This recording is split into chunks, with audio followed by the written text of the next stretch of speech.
শেষ 10 দিনে কি এ প্লাস পাওয়া সম্ভব? অবশ্যই সম্ভব।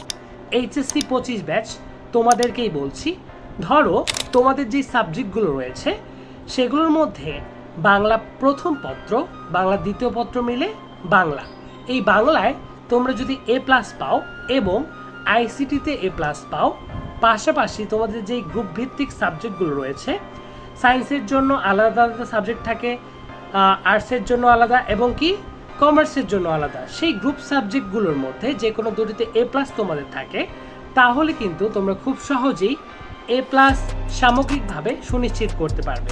অর্থাৎ বাংলাতে এ প্লাস, আইসিটিতে এ প্লাস, পাশাপাশি তোমাদের গ্রুপ ভিত্তিক সাবজেক্টগুলোর যে কোনো দুটিতে এ প্লাস থাকে। আমি এখানে অপশনাল সাবজেক্টের কথা বাদ দিচ্ছি।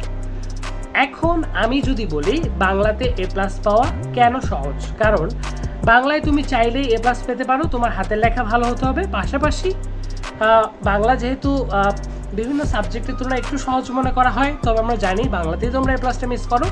তবে আমার আগের যেই বাংলা প্রথম পত্র নিয়ে ভিডিওগুলো বানিয়েছি সেগুলোর একটিও যদি তুমি দেখে থাকো, আশা করি তুমি বুঝতে পারবে বাংলা প্রথম পত্রে কীভাবে এক্সাম দিতে হবে।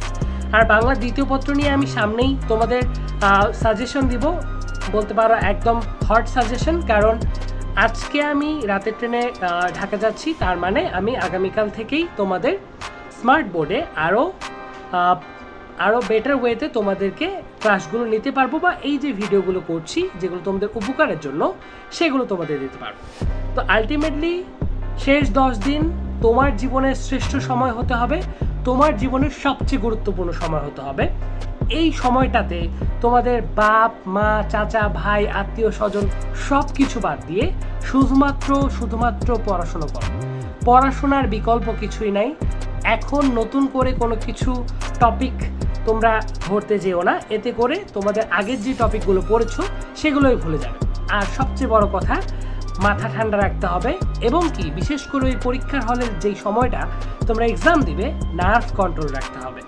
আর পরীক্ষায় আসলে তোমার 100%-এর মধ্যে আমি বিশ্বাস করি 50% ডিপেন্ড করে পরীক্ষার যেই আগাম প্রস্তুতিগুলো থাকে সেগুলোর উপর। অর্থাৎ পরীক্ষা হলে যায় তুমি কি করবে, বা একটা যখন উত্তরপত্র পেলে এবং পাশাপাশি প্রশ্ন পেলে সেটাকে তুমি ঠিক কিভাবে ডিল করবে, কিভাবে ঠান্ডা মাথায় বিষয়গুলো ভাববে, এগুলোর উপর কিন্তু তোমার পরীক্ষায় ভালো রেজাল্ট করার 50% নির্ভর করে। তো 3 মিনিটের ভিডিও হচ্ছে, আমি জানি এতটা অনেকেই ভিডিওটা দেখবা না, বাট যারা দেখবা তাদের জন্য উপকারে আসে, তার জন্য এই ভিডিওটা দেওয়া। আর আমি খেয়াল করছি যে আমার ভিডিওর দেখছে অনেকেই, তবে সাবস্ক্রাইব করার সংখ্যাটা কম। আমি যেই 10% করছে বা 10% যারাই 1-2 জন করছো তাদের প্রতি কৃতজ্ঞতা। যেহেতু আমার শুরু, আমি চেষ্টা করব তোমাদের ভালো কিছু দেওয়ার, এবং কি আমি আমার কাজের মাধ্যমে প্রমাণ করব তোমাদের বিশ্বস্ততা অর্জন করার। Thank you.